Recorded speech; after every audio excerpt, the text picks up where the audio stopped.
Previously on Camping Experiences, where they flick their tails and shoot water up the seats. And I got bodied. And I shot a velociraptor in the On the boat ride back, I got a bit seasick after eating a hot dog, so that was fun.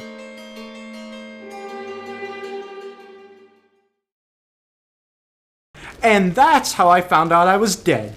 Are you going to go back to the camp story now? What camp story? The one where you were on the island. Oh yeah, that one. Sure I can. On our second year, the 8th graders from last year moved to a new high school, so we had the smallest number of guys in our group. It was me, Sean, and a new 8th grader named Jedrick. Due to the small size, we basically had a huge room to ourselves. Everyone set up their beds so that we all had our own bunk beds, with all our stuff at the bottom, and we all slept on the top. Jedrick chose the spot where there was a vent where he could actually talk to his other friends in the room over. The vents allowed us to talk and listen to the girls from the other room next to us. This was cool and all, but I never got to have a conversation since I was never close enough to hear anything.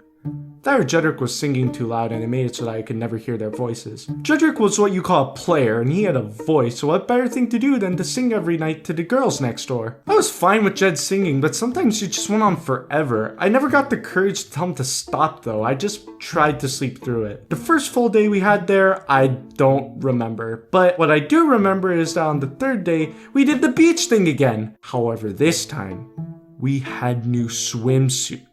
The institution actually bought new suits for the campers to use this year. They were a lighter color of blue, they were super comfy, and it didn't feel like someone dragged the suits in sand for 7 hours before giving them to us. The suits were awesome, everything was fresh and new.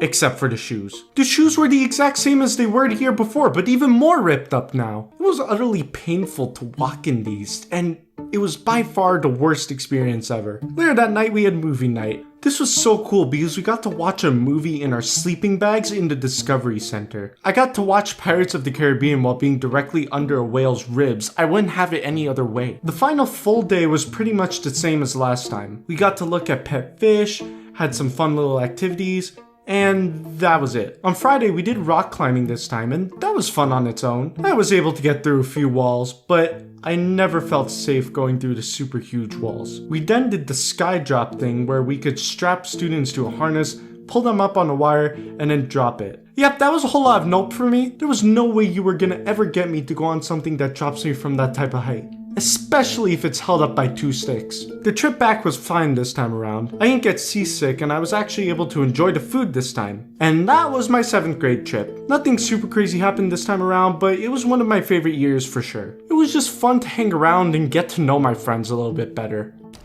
Wait, that was it? Yeah, it was shorter than usual. It was kind of similar to be honest. But this last year was special. 8th grade rolled around and this was my final year on the island camp. This time we had a lot of people come. We have the usual suspects, Sean joining for me and the guys, and we had 3 other guys come this time too. We started off the second day by doing some normal activities. In the morning there was a roll call when suddenly 2 bison started to fight right behind us all. While everyone ran away, Sean and I just stood there to see the spectacle. I would say I was staying because I was brave, but I wasn't. My mind was just too slow to process anything that was going on. We went to the Discovery Center to learn about how turtles basically eat everything and they die a lot. Yeah, you know that stereotype in fictional characters where if they're turtles they're just super wise and stuff? That's completely wrong. We also got to look at a dinosaur skull for some reason. Wednesday rolled around and guess what day it is, kids? Beach day! I was prepared to get my feet ready for torture, but they finally got new shoes for the students. Oh my god.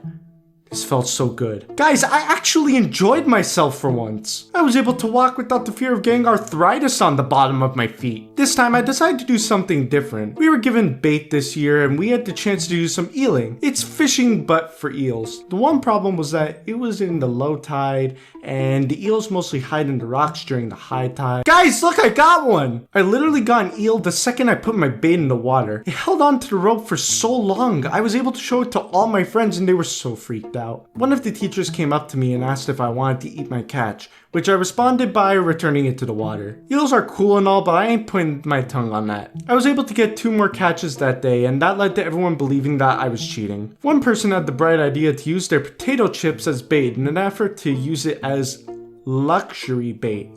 That worked out great. Thursday was a chill day. We had the aquarium as usual, but for lunch they actually grilled us hamburgers with bacon. Mwah.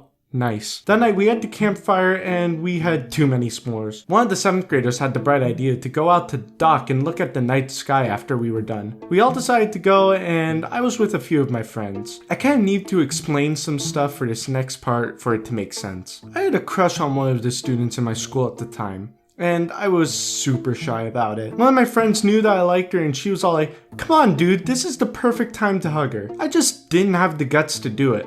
Also, it would have been a bit creepy. My friend had a solution almost immediately. She told me that she was going to call a group hug with everyone else to my crush, but specifically put me in a position so that when everyone else left, I would still be there. I agreed, and then immediately was thrown towards my crush. We did the group hug, and then my friend left me with my crush in my arms. I think she knew that I was doing this, and she was fine with it, at least for a moment.